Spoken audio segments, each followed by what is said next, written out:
All right, so weekend just going to get into some recordings. All right, and first one, I was going to talk about that missing U.S. student, Jasmine Dean, who has been gone missing since late last month, well, end of February. What the story is that she was I think waiting for her like she usually takes. I think she had night classes, I believe, and she was waiting for the JTC bus to take her home. And apparently, from my understanding, that the bus didn't arrive, and she got into a taxi and wasn't hasn't been seen ever since. All right, and even what's interesting is that they've been offering rewards, public rewards for for return. And as I said, well, first off, I mean, when I heard it, I mean, it does give me the Kanika Jenkins vibe because if you remember, I did some videos on Kanika Jenkins 3 years ago, and that was a very emotionally haunting story thing to talk about. And I was getting this vibe from her. All right, and even though it's not really the exact same situation, it's just two young females go end up either dead or missing under very mysterious circumstances with some very sinister outlook. And even though they haven't found her, she has been reported alive or otherwise. They're just giving that same vibe. But something you have to talk about, though. All right. And yeah, there's a so far what we've heard from her from her dad. Don't heard from her mom. And up to now, no one knows what happens to her. But I think the thing to note is that when she got to that taxi, I think they said someone led her to the taxi, and like I said, like from that point on, things just took a very sinister turn. Because things that my no, first of all, I want to say is that yeah, I don't know her. I've never met her. I can't say what she's like. I'm and like I said, like I'm hoping for a good outcome. Like I'm hoping that it doesn't really end like how it usually ends. Cause usually when you hear stories like this, they usually the same end result for the most part, that it never ends well for that person goes missing. And even at this point, even I think her dad and her other family and those her friends are pretty much assuming, yeah, or assuming the worst at this point. And I'm not going to spell it out right there because I can't even imagine what they're going through. But I've heard so many stories like this. But one thing that's very telling about the Jasmine Dean thing is that one thing that's very telling about Jasmine Dean is that yeah, they were saying that hey, if the JUTC bus had showed up on time, maybe they wouldn't be in this predicament. But I'm just the thing is to blame. All right, no, I want to say first of all, I'm not a fan of the JUTC. Yeah, they're unreliable, and they're just as flawed as the rest of Jamaica's transportation system, so to speak. But I can't fully put the blame because again, JUTC being unreliable is like seeing a gray cloud in the sky and expecting it to rain. It's par for the course where they're concerned. But the thing that's we're telling though is that from reading is that all right, you have a blind female student who's waiting at night, especially and at nighttime things aren't so safe, especially for females.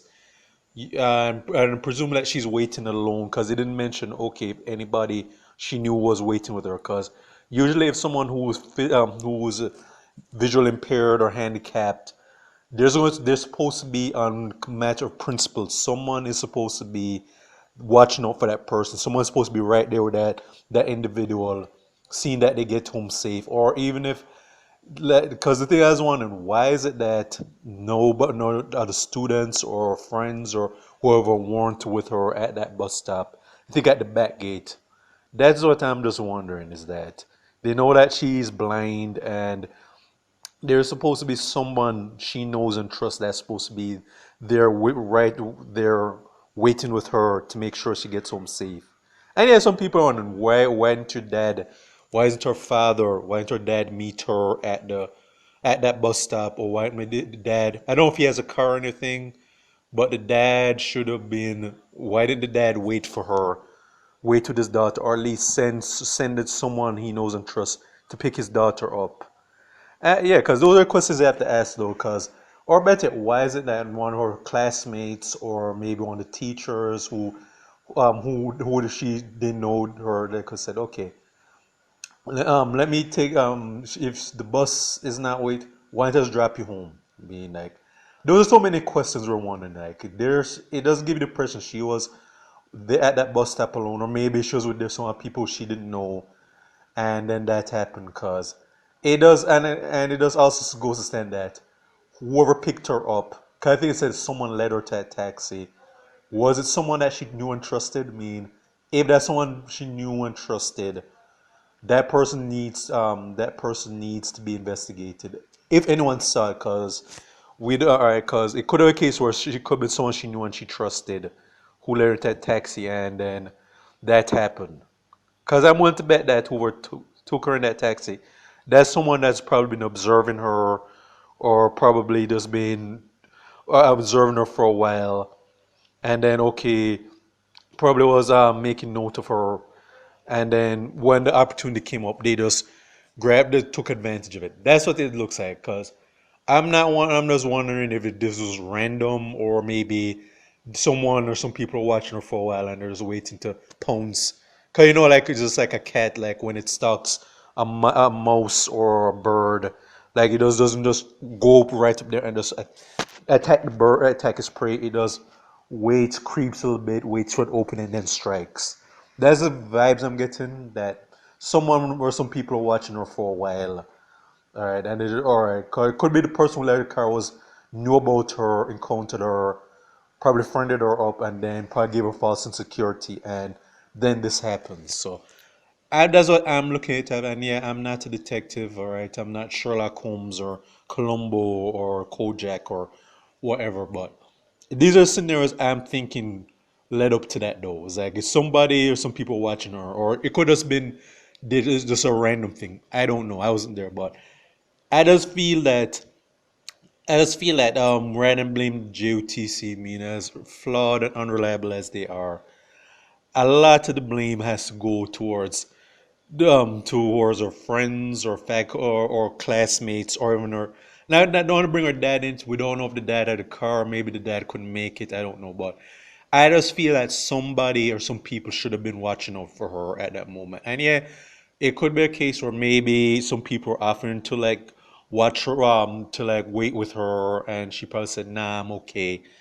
That could have been a case. There could have been a case where maybe she didn't, maybe she was a person who probably didn't want to feel like, oh, people are pitting me or looking down on me. I'll be fine on my own. I mean, like I've been safe and sound so far. That could have been the case though, but I'm just getting the impression that somebody should have been looking out for her. Somebody should be at the bus stop waiting for her, and they said, okay, if the bus not coming, let me call you a taxi, someone you know and trust. Or like she could have probably called her dad and said, send a taxi my way, and then send a taxi my way, or so on. Or even if someone she knew had a car or so on, that's what could have happened. That's what I feel should have happened. But I just get the impression that her circle failed her. All right. Again, I'm not saying that to someone who was there at that moment. I know there are probably some other things that did happen that I didn't know about, but it just felt like if someone who's that physically handicapped like this, that some people should have been watching out for her, like some of her friends or classmates should have been made sure that she got home safe and so on. And yeah, the fools, idiots, and so on are going to make excuses and so on and said, "Oh no, okay, oh yeah, they'll make excuses, say, oh why this and so on, they couldn't do it."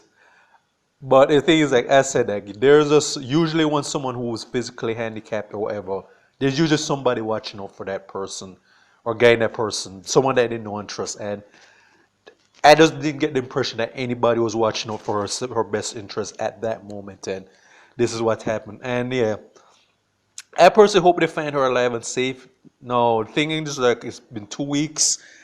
Yeah, it's 50-50 at this point. I mean, like I hope for the best. I'm not going to say how I think this is likely going to turn out, but I'm hoping for the best because the fact that they're offering rewards. So yeah, so I'm sure somebody or somewhere is going to try and put some effort in because you hear many stores at this, and usually it some comes so commonplace that people are saying, yeah, okay, this and this happened, this and this is going to be the end result. Yeah, nothing new, nothing we can do, but hopefully it's an incentive for someone to find her. And again, hopefully she's found alive and safe, but it's 50-50 at this point. And that's all I'm going to say because I can't imagine how her family and friends must feel right now because they're assuming the worst at this point because there's so many similar stories prior to this has happened. But anyways, like I said, hopefully things turn out as safe, and if not, yeah, if it plays how I think it's going to play out, yeah, I'll definitely be doing another recording as a follow-up. But